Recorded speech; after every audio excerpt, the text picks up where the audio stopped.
여러분 반갑습니다. 계기사입니다. 오늘은 교회의 장로 6번째 시간입니다. 목표가 무엇인가?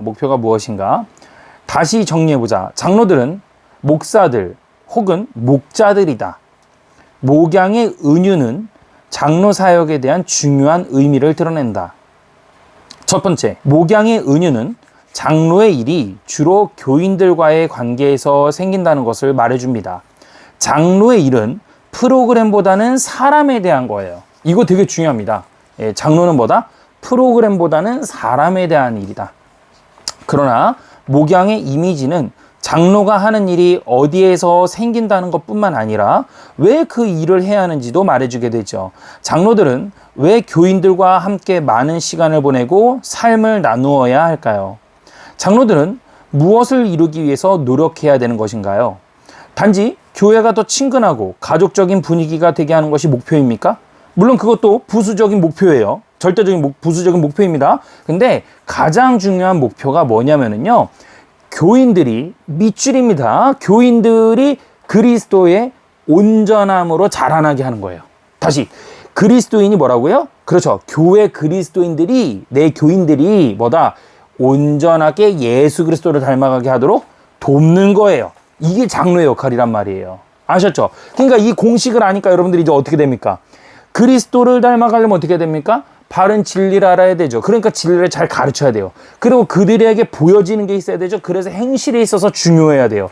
그리고 그들에게 어떤 것을 보여줘야 되면 환경적인 부분이기 때문에 그래서 가정을 잘 다스려야 되는 거예요.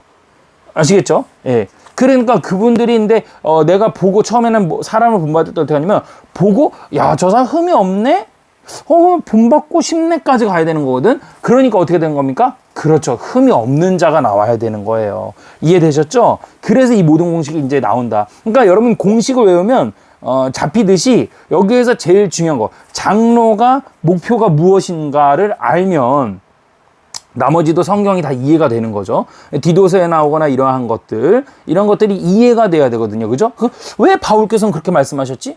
왜 그렇게 다 이렇게 나오는 거지? 성경이 자꾸만 이렇게 나오는 거지? 간단해요. 목표만 알면 그게 나머지 다 잡히는 거죠. 그리고 그 외에도 나머지가 상식선에서 다 어떻게 되는 겁니까? 분별이 생기는 거예요. 그래서 교인들이 그리스도인으로 온전하게 자라는데 어떻게 한다? 돕는 거예요. 사람을 세워주는데 최대한으로 하는 거예요. 그 공식이 딱 각인되어 있으면 어떻게 하는 거예요? 나머지 다 부수적인 행동이 다 나오는 거예요. 분별적으로요. 아셨죠? 사실 저도 부족해요. 이게, 그러니까 이 교회의 장로의 요건. 그래서 제가 맨날 그러죠. 저는 20년 뒤, 저번 시간에 5번째 시간에 그 얘기했죠? 저는 20년 뒤에도 제가 목표는 뭐다? 장로가 되는 게 목표예요. 이렇게 웃으면서 그냥 멍하니 바보같이 다닐 거다. 그 이유는 뭐냐면, 저는 너무나도 제가 부족하다는 걸 알고, 이게 행위로 되는 게 아니에요. 온전한 그리스도의 은혜가 들어가야 되는 거거든. 사람이 사람을 변화시키는 거, 그거 절대 불가능합니다. 그러니까 은사가 떨어져야 돼요. 장로라는 거에 있어가지고 영광이 떨어져야 되는 것도 맞는데 은사가 같이 떨어져야 된다는 거죠. 은사가. 이해되시죠? 그래서 사람을 세우는 사람이구나 저 사람이. 이게 떨어지지 않으면 어떻게 된다? 쉽지 않다. 당신의 마음속에 다시 목자를 한번 그려보십시오. 매일 양 가운데에서 자신이 맡은 일을 하고 있는 목자를 상상해 보십시오. 그 일은 양떼를 먹이고 골짜기를 가로질러서 양떼를 이끌고 사나운 짐승들에게서 양떼를 보호하고 감염된 다리를 보살펴주고 길 잃은 암양을 찾아 나서는 것이죠. 목자가 왜 이런 일을 할까요? 그 목적이나 목표는 무엇입니까? 바로 온전한 양이기 때문에 그래요. 목자는 건강하게 잘 자란 양을 만들어서 재생산하기 위해서 날마다 힘들게 일해야 되는 것이죠. 장로들에게도 비슷한 목표가 있지 않습니까? 장로들은 교인들이 예수님 안에서 자라나게 하기 위해서 교인들 안에서 수고하지요. 감독은 자신의 형제들과 자매들이 개인적으로 교회 가족으로서 좀 더 친밀하게 예수님을 알고 예수님을 좀 더 충성스럽게 순종하고 그리고 좀 더 분명하게 예수님의 성품을 나타나게 하기 위해서 가르치고 기도하고 봉사하는 거예요. 그뿐 아니라 건강하고 성숙한 신자들은 다른 사람들과 복음을 나누고 그들이 그리스도 안에서 자라나도록 도움으로써 스스로를 영적으로 재생산하게 돕는 거예요. 바울은 목회 사역의 목표인 온전함을 다음과 같이 분명하게 말했습니다. 에베소서 4장 11절에서 13절을 읽어드릴게요. 그가 어떤 사람은 사도로, 어떤 사람은 선지자로, 어떤 사람은 복음 전하는 자로, 어떤 사람은 목사와 교사로 삼으셨으니 이는 성도를 온전하게 하여 봉사의 일을 하게 하며 그리스도의 몸을 세우려 하심이라. 우리가 다 하나님의 아들을 믿는 것과 아는 일에 하나가 되어 온전한 사람을 이루어 그리스도의 장성한 분량이 충만한 데까지 이르리니, 이렇게 되어 있어요. 장로들이 자신의 임무를 잘 수행할 때 신자들이 이제부터 어린아이가 되지 아니하고 그 대신에 범사에 그에게까지 자랄지니라. 그는 머리니 곧 그리스도라. 라는 그런 말씀들이 이루어지기 시작하는 거예요. 그러니까 장로들이 잘 섬겨줘서 양들이 어떻게 된다? 예수 곧 그분이 그리스도십니다라는 고백이 나오게끔 도와줘야 돼요. 그럼 어떻게 해야 돼요? 목회야. 그래서 가르쳐야 되는 거지. 주는 그리스도시요 살아계신 하나님의 아들이라는 거를 그 성도, 그 양의 입에서 나올 수 있게끔 교육하고 안내해주고 일깨워주는 거예요. 그렇죠. 이해되셨죠? 예. 우리가 그를 전파하여, 그 골로새서 1장 28절이네요. 우리가 그를 전파하여 각 사람을 권하고 모든 지혜로 각 사람을 가르침은 각 사람을 그리스도 안에서 완전한 자로 세우려 함이니, 나오잖아요. 이렇게. 그죠? 예, 어떻게 한다고요? 권하고 전파하고 지혜로 각 사람을 가르치고, 그죠? 그렇게 해가지고 완전하게 세우는 거예요. 세 가지 나오잖아. 그죠? 예, 그러니까 제가 얘기했죠. 가르쳐야 돼요. 잘 가르쳐 줘야 됩니다. 여러분. 엉뚱하게 가르쳐 주면 어떻게 되는 거예요? 그리스도 못 만나는 거예요. 엉뚱하게 그리스도 만나는 거예요. 근데 오늘날의 교회 장로님들이 가르치는 데에는 뭐 거의 없죠. 그죠? 가르치는, 글쎄, 저는 제가 교회를 이렇게 많이 보아왔지만 장로님들이 가르친다라는 거에 대해서 저는 그렇게 많이 본 것 같지 않아요. 특히 대형 교회들, 이런 교회들은 어떻게 하냐면 부목사님들을 뽑아요. 왜? 신학이 전공이 되어 있으니까. 그래서 그분들한테 모든 걸 다 맡기고 장로님들은 돈만 내요. 슬픈 현실이에요. 예. 그러니까 어떻게 되냐면 그게 이제 단점이 뭐냐, 물론 장단점이 다 있어요. 무슨 말인지도 알아요. 그게 왜 그렇게 뽑는지도 알아요. 근데 그렇게 되면 단점이 뭐냐면 평신도들이 신학을 배우려고 하지 않아요. 목사님들의 권한이구나 이렇게 생각한단 말이에요. 이해되셨죠? 그러니까 평신도들이 내가 열심히 공부해서 나도 나중에는 가르치고 선생이 돼야 되겠다라는 것을 가지고 가야 된단 말이에요. 그게 교만이 아닙니다. 에베소서 5장 마지막에서 3절 전인가에서부터 시작하죠. 너희가 마땅히 선생이 되어야 할 터인데 아직도 그렇게 하지 못하고 있다면서 질책받아요. 그죠? 예, 히브리서에 나오잖아. 그렇게. 그죠? 예. 히브리서 그렇게 나와요. 그러니까 여러분, 이거가 평신도가 열심으로 공부하고 계속해서 성장해서 많은 사람들에게 나누어 주는 거에 대한 기쁨과 즐거움까지 성장해야 되는 거에 대해서 분명히 성경은 그걸 교만하다라고 지적하지 않고요. 그거에 대해서 강력하게 권면해주고 그렇게 하라고 안내를 해주고 있어요. 그런데 이걸 가지고 또 평신도가 그 선생 되고 싶어서 교만해질 것 같으니까 앉히지 않을 거야 라고 말씀하시는 어느 목사님도 계셨어요. 참 그거에 대해서는 저는 동의할 수가 없게 되더라고요. 예, 뭐 동의 못할 수도 있죠. 그분이 맞을 수도 있어요. 제가 틀릴 수도 있죠. 예, 정말이에요. 근데 저는 그렇게 해석하고 싶어요. 그래서 제 말은 그 선생 되고 싶어서 막 교만하고 이런 게 아니라 정말 진지하게 대가 없이 정말 무급으로 사랑할 수 있다라 그러면 그것보다 감사한 것은 없다라고 볼 수가 있겠죠. 그런 것들을 사모하고 나아가야 됩니다. 네, 교회는 분명히 그렇게 나와 있어요. 성경에는요. 기계를 관리하는 것, 이 목양의 사고방식을 다시 이사로서의 장로 모델과 대조해보라. 장로들이 자신을 주로 이사회의 일원으로 이해한다면 그들은 자신의 목적을 교회의 조직적인 요소들을 관리하는 것으로 여긴다. 아마 성공이라는 의미가 대차대조표를 흑자로 맞추고 시설을 유지하고 질 높고 참여 높은 프로그램과 행사를 지원하는 것일지도 모른다. 아니죠. 이사로서의 장로들은 교인들을 성숙하게 하는 일보다는 기계를 관리하는 것에 집중하려는 유혹을 받는다. 이게 이제 기계라고 표현을 한 거예요. 이 목사님께서는. 우리는 예산, 절차, 프로그램, 시설, 인사, 교회의 조직적인 기본 체계가 아주 중요하다는 것을 이미 알고 있다. 그렇죠. 중요한 거예요, 이게 다. 그죠? 당연히 중요하죠. 여러분, 제가 그 부동산을 하지 않습니까? 제가 부동산을 하는데, 이제 제가 경매를 해요. 경매 컨설팅을 하거든요. 근데, 경매를 보면은 절과 교회 중에 경매가 어디가 더 나오게 해요? 교회가 더 많이 나와요. 물론 교회가 더 많지, 개수가 더 많은데 대형 교회들이 퍽퍽 쓰러집니다.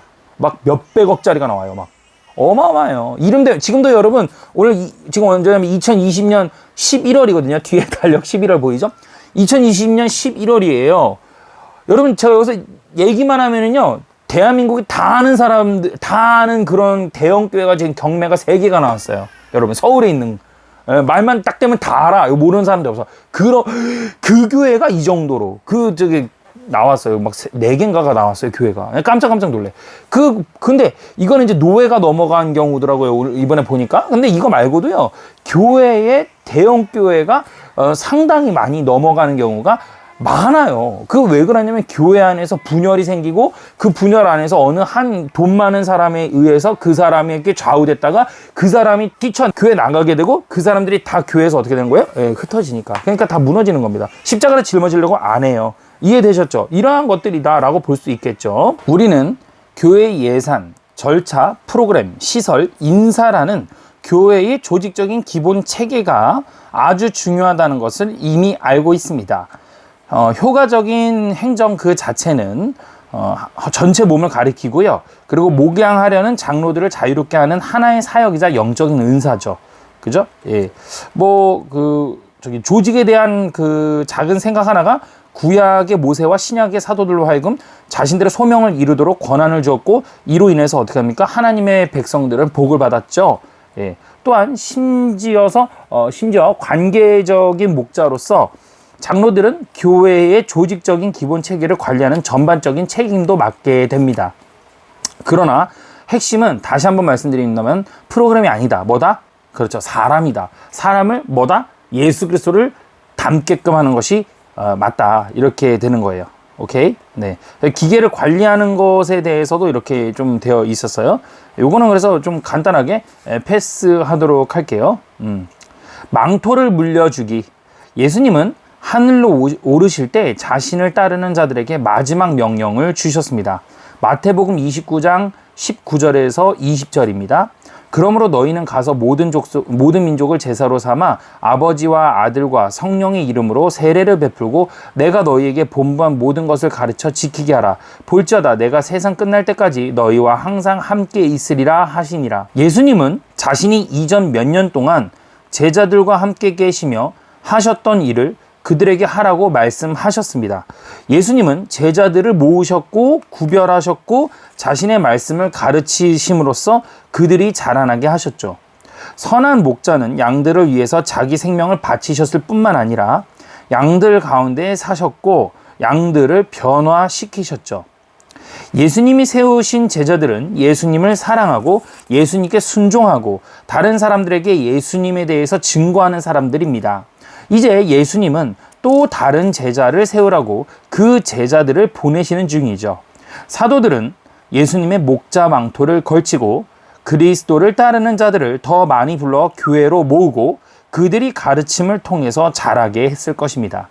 제자들로 이루어진 지역 회중을 세우는 후에는 사도들도 관계적이고 온전함을 지향하는 목회의 망토를 넘겼죠. 누구에게 넘겼을까요? 바로 교회의 장로들에게. 그러니까 여러분 사도 계승을 받는 거의 그 정도라 보면 돼요. 그러니까 물론 사도 계승이라 해가지고 이 사람이 사도가 되는 건 아니죠. 사도들의 그 어떤 사역과 그동안의 섬김과 그런 것들, 그죠? 가서 제자 삼는 것들, 이러한 것들을 누가 물려받는다고요? 교회의 장로들이 되는 거예요. 상당한 것이죠. 그래서 제가 말씀드리지만 교회의 장로는 엄청난 영광인 거는 확실합니다. 예, 확실합니다. 엄청난 영광입니다. 3장 말씀으로 섬기라. 나는 장로들이 충격을 받았다고 생각한다. 우리는 장로들에 대한 성경적인 직무를 다시 논의할 뿐만 아니라 다가오는 해의 목표를 상의하기 위해서 연내 장로 수련회로 모였다. 가르침에 대한 주제가 나왔을 때 내가 도전장을 던졌다. 저는 올해 안에 2분의 장로님이 주일 오전 예배에서 설교하시는 것을 보고 싶습니다. 어떤 교회에서든 평신도 장로들이 설교하지만 우리 교회는 주일 오전 예배 설교를 항상 유급 목사들에게 맡겼다. 그렇죠. 보통 이제 교회에서 주일날 11시 예배 많이들 하시잖아요. 그죠? 11시 기준으로 해가지고 뭐 10시 반 예배도 있고 11시 10분 예배도 있고 다 교회마다 조금 차이가 있죠. 그래서 그 대예배라고 흔히 우리가 말하는 그 예배를 누구한테 시키죠? 유급 목사. 그죠? 보통 이제 담임 목사님들을 말하는 거죠. 평신도가 설교하는 일은 대단히 심각한 응급한 상황에만 있었다. 뭐 예를 들어서 평신도가 설교하는 거는 이제 거의 없어요. 주일날 이제 만약에 담임 목사님이 1년에 한 번 안식이라 그러죠. 좀 쉬는 날을 좀 드리거나 이럴 때는 좀 예외적으로 두는 경우가 있고 또는 뭐 담임 목사님께서 부득이하게 정말 그 미국을 갔다 오셔야 되는 경우, 이런 경우죠. 근데 그런 경우에도 원로 목사님이나 부목사님이나 이런 목사님들이 주로 이끌도록 최대한을 하고요. 만약에 그런 분들이 안 계시는 교회라면은 이제 장로님이나 평신도가 주어진 것을 읽어주거나 또는 뭐 하여튼 그런 식으로 교회 예배를 이끌어 가도록 하게 되어 있죠. 보통 그죠? 네. 그렇기 때문에 장로들이 내 도전에 눈을 크게 빤히 뜬 채 쳐다보면서 약간은 과민한 웃음으로 반응할 것이 놀랄 일은 아니었다. 예. 그러나 나는 터무니없는 일을 시도한 것이 아니었다. 나는 다만 말씀을 가르치라는 성경적인 소명을 향해서 장로들이 조금씩 나가게 하고 싶었다. 장로들이 예수님의 양을 목양하는데 가장 기본이 되는 일은 교인들의 영혼을 성경적으로 먹이는 것이다. 양식이 없으면 양은 말라서 죽고 성경적인 가르침을 통해서 규칙적으로 영양분을 공급해주지 않으면 교인들은 영적으로 굶주린다. 아마 지역교회에서 장로들이 하는 다른 어떤 것보다 가르치는 일이 돋보이는 과업일 것이다. 1장에서 자격 있는 장로는 가르칠 수 있어야 합니다. 디모데전서 3장 2장 나왔죠? 2절, 그죠? 디모데전서 3장에서 바울이 말했던 장로와 집사에 대한 자격 목록들이 한 가지 두드러진 차이를 제외하면 다소 비슷하다는 점에서 주목할 가치가 있다. 자, 여기서부터 이제 시작이 됩니다. 장로와 집사의 차이가 바로 뭐다? 가르치는 거예요. 가르치는 거. 집사는 뭐 하는 거예요? 교회 사람들을 먹이고 챙기는 거예요. 그럼 장로는 그거 안 하냐? 장로도 하죠. 장로도 그걸 합니다. 그렇죠? 장로도 그래요. 근데 집사와의 차이가 뭐냐? 예, 장로는 특히나 가르치는 걸 잘해야 된다는 거야. 가르치는 걸. 오직 장로와 집사 모두에게 그리스도를 닮은 성품이 필요하지만 모두에게 성품은 필요해요. 예. 근데 특히 이제 장로들 같은 경우는 온전하게 더 짙어지는 성품이어야 되고, 그리고 오직 장로에게만 성경을 설명하고 적용하는 기술이 요구된다. 아하, 장로에게만 성경을 설명하고 적용하는 기술이 요구된다라고 해요. 2장에서는 장로들이 목사들 혹은 목자들이라는 진리에 대해서 생각했습니다. 바울은 예수님이 교회에 선물로 주신 여러 가지 직분들을 열거하면서 목회와 가르치는 일을 다음과 같이 결합시켰죠.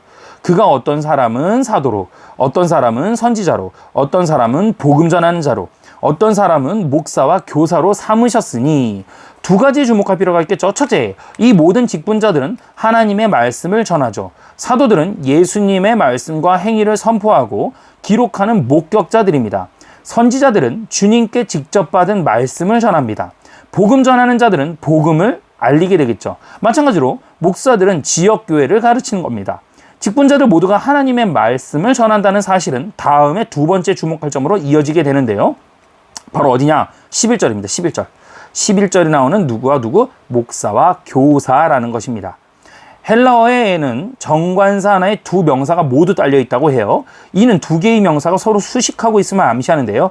그렇기 때문에 목사와 교사라는 두 가지의 역할을 가리키는 것이 아니라 목사는 교사라는 하나의 역할을 가르친다고 해요. 그러니까 교사는 곧 뭐다? 목사다. 이렇게 될 수 있는 거죠. 예, 교사는 곧 목사다. 목사는 곧 교사다. 거의 이 정도로 간다고 보면 되는 거예요. 아셨죠? 예. 그러니까 뭐 교사라는 직책은요, 엄청 강한 거예요. 예, 엄청 강해요. 실제로 저희 교회에도 내규집이라는 게 있지 않습니까? 예, 각 교회마다 있는데요. 저희 교회는 이제 다른 교회와는 좀 차별적이게 교사라는 그 직책을 있어요. 예, 있어요. 근데 저희 교회가 아직 이제 오래되진 않았기 때문에 아직 교사는 없습니다. 한 명도. 근데 이제 규율은 정해 놓은 거죠. 근데 이 교사 되는 것이 정말 어려워요. 정말 어려워요. 예, 그냥 코디 리더가 되는 거는 뭐 그냥 좀 뭐 열심히 예배 나오고 그리고 신앙적으로 잘 따르고 건강하고 집사 요건이고 뭐 기타 뭐 그냥 좀 괜찮은 사람이면은 안 쳐요. 근데 이 교사 되는 거는 장난이 아닙니다. 예, 신학의 검증이 돼야 되고 이 교사가 실제로 할 수 있는 권한은 목사님만큼 어떤 죄에 대한 질책과 그리고 바르게 권면해주고 잡아주고 이런 것들을 다 좀 포함이 돼요. 예, 이런 것이 포함이 돼요. 그렇기 때문에 엄청나게 중요하다. 그래서 엄청 어려워요. 실제로. 이런 외국이 저기 서적에도 나와 있지만 이렇게 번역된 책에도 저희 목사님도 담임 목사님도 외국에서 이제 대학원을 나오셨고 뭐 외국 목회를 하셨기 때문에 이런 거에 대해서 너무 성경적으로 철두철미하게 잘 지켜 행하고 계시죠. 이런 걸 보면서 아, 우리 교회가 되게 정상적이구나. 물론 저희 교회는 이렇게 시스템을 가져가는데 다른 교회들도 비슷하게 뭐 이렇게 리더가 있는데 리더도 체계적으로 해서 뭐 가르치거나 이런 것들에 대해서 조금 더 체계적으로 두고 좀 더 강하게 두고 뭐 이런 교회가 있을 수 있겠죠. 그러면서 그런 곳은 아주 정말 거룩하고 정말 모범이 되고 정말 분별을 할 수 있는 이러한 사람들을 앉히겠다라고 하는 뭐 그런 어떤 시스템이 되어 있다면 그 교회도 매우 훌륭하게 잘 성경적으로 이끌고 가고 있지 않나라는 생각을 한번 나누게 되네요. 그 다음 챕터입니다. 하나님은 자신의 말씀으로 다스리신다. 하나님이 장로들에게 하나님의 백성을 가르치라고 요구하시는 것은 전혀 놀라운 일이 아니다. 예. 하나님은 자기 백성을 자신의 말씀으로 다스리시고 따라서 백성의 지도자들은 항상 하나님의 말씀을 전하는 일을 맡아왔다. 하나님은 하나님의 약속들을 아브라함, 이삭, 야곱에게 말씀하셨고 이들은 차례대로 자신의 족속들이 그 약속을 믿고 하나님께 순종하도록 이끌었다. 하나님은 모세에게 약속의 말씀을 주셨고 모세는 그 말씀을 이스라엘에게 가르쳤다. 모세는 이스라엘 민족 중에 아비들에게 자녀들을 율법으로 가르쳐 목양하라고 명령했고 그 명령은 교회에 믿는 아비들에게 되풀이되었습니다. 이스라엘의 제사장들은 제사만 드린 것이 아니라 백성에게 하나님의 규례도 가르쳤습니다. 하나님은 여호와께서 이같이 말씀하신다라고 선포하시는 선지자들을 보내셔서 하나님의 백성을 인도하고 바로잡으셨죠. 심지어 이스라엘의 왕조차도 하나님의 율법의 진지한 학생이 될 것을 요구했습니다. 신명기에 나와요. 신명기 17장 18절에서 20절에 나와요. 그 다음에 예수님이 오신 거예요. 우리의 선한 목자는 그 누구보다도 강력한 설교자였다. 예수님이 무리를 보셨을 때 그 목자 없는 양 같음으로 인하여 불쌍히 여기사 무리에게 목자의 필요성을 충족시켜 주려고 무엇을 하셨습니까? 여러 가지로 가르치셨죠. 이게 마가복음에 보면 나와 있어요. 복음서에는 예수님의 비유와 그리고 해석, 훈계, 대화가 가득하죠. 그죠? 예. 많잖아요. 다 많은 것이 비유로 돼 있고 많은 것이 해석이 해주시고 훈계하시고 그죠? 그리고 대화를 통해서도 계속해서 가르치셨죠. 예수님은 성육신하신 말씀이시고 구약 성경의 모든 말씀을 이루셨고 공적 사역 기간 내내 하나님의 말씀을 쉴 새 없이 쏟아내셨죠.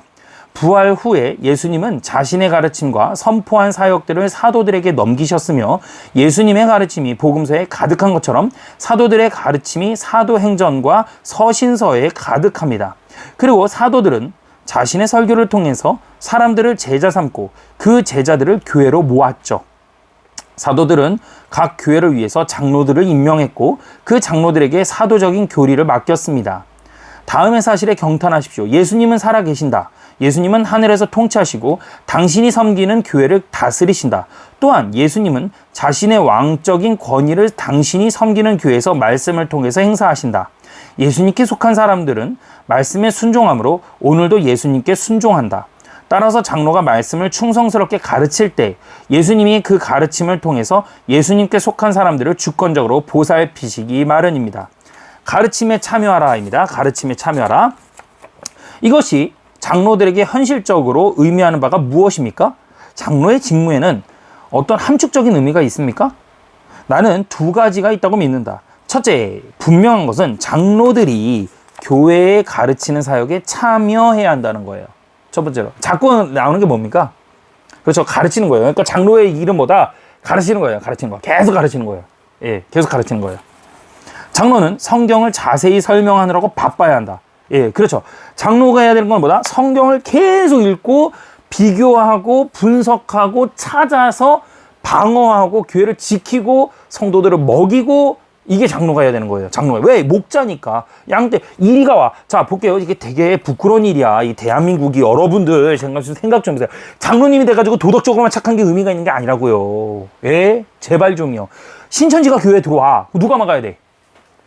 누가 막아야 돼? 아니, 내쫓든 뭐 흡수를 하든 설득을 하든 뭐 해야 될 거 아니야. 누가 해야 되죠? 맨날 전화해. 이단연구소에다 맨날 전화해. 아니죠. 교회 장로님들이 해야 되는 거예요. 교회 장로님들이 성경 가지고 성경 많이 알아야 돼요. 교리도 빠삭하게 알아야 되고 할 거 많아요. 장로같이 그 놀고 이제 장로 됐으니까 이제 끝 이게 아니에요. 장로 됐으니까 이제부터 시작인 거예요. 엄청난 거예요, 여러분. 그러니까 장로가 요즘에 그냥 되고 나면은 그냥 이단들 나타나면 이러고 도망가기 바쁘죠. 잘 모르니까. 기가 막힌 겁니다. 그러니까 양을 지키는데 늑대가 나타나. 근데 누가 도망가? 목자가 도망가. 지팡이든 목자가 도망부터 가. 이거 아니죠. 그죠? 하지만 흔히 장로들은 가르치는 일을 피한다. 이거 나오잖아요. 바로 나오네. 심지어 말씀을 가르칠 자격이 있는 장로들조차 가르칠 기회를 피한다. 부탁드리는데 가르칠 기회를 많이 주시는 게 좋을 것 같습니다. 교회에서는요. 장로님들한테. 많은 이유로 이러한 일들이 일어나는데 가장 흔한 이유는 장로들이 스스로를 무능하다고 느끼기 때문이다. 난 무능해. 이게 겸손으로 보인단 말이에요. 이게 겸손한 거 아니에요. 무능한 거지. 평신도 장로들은 자신의 타고난 능력, 가르쳐본 경험, 그리고 신학적인 훈련 면에서 자신의 유급 목사들과 비교한다. 우리 목사님은 이 정도인데 나는 이 정도고 말이야. 이러면서 막 비교한다는 거예요. 근데 비교하면 안 되거든? 이로 인해서 때로는 낙심에 빠진다. 평신도 장로들은 우리에게 교역자를 섬기는 전문가들이 있는데 교인들이 왜 나 같은 비전문가에게 배우고 싶어 하겠어? 라고 생각한다. 게다가 평신도 감독들은 보통 교회 밖에서 오랜 시간을 일하기 때문에 가르치기 위한 준비 시간을 확보하기가 힘들다. 누가 다 익지도 않은 음식으로 양을 대접하기를 원하겠는가? 그러나 장로는 바로 교사다. 그러므로 이 두려움과 좌절감이 가르치는 것을 방해하지 못하게 하라. 대신에 용기를 내서 당신의 능력과 자원으로 최선을 다해서 받은 소명을 실행하라. 가르치는 일이 매우 다양한 장소에서 일어난다는 사실에서 용기를 얻으라. 가르침은 주일 오전 설교에만 국한되지 않는다. 장로들은 대규모 모임들에서나 친밀한 환경들에서 양떼를 먹일 수 있다. 장로들은 주일학교 수업, 구역 모임, 아이들을 위한 성경학교, 1:1 멘토링 이런 곳에서 성경을 펼칠 수 있다. 교회에서 가르치는 일이 필요한 곳이라면 그 어딜 가서라도 도움의 손길을 내밀어라. 우리 회중에는 캄보디아에서 온 소수의 사람들이 있다. 그들은 1981년부터 1982년 사이에 있었던 캄보디아 난민 위기 기간에 우리 교인들 일부의 후원으로 미국에 온 사람들이다. 이 난민들 중에 많은 사람이 신자가 되고 우리 교인들이 되었다고 합니다. 그들은 캄보디아 언어인 크메르어로 하는 주일학교 수업을 듣는데요. 나는 장로들이 통역자를 통해서 그들을 가르치는 것을 지켜보면서 수년 넘게 감동을 받고 있다. 장로들은 양떼의 필요를 알았고 그들을 먹이기 위해서 문화와 언어의 장벽을 넘었다.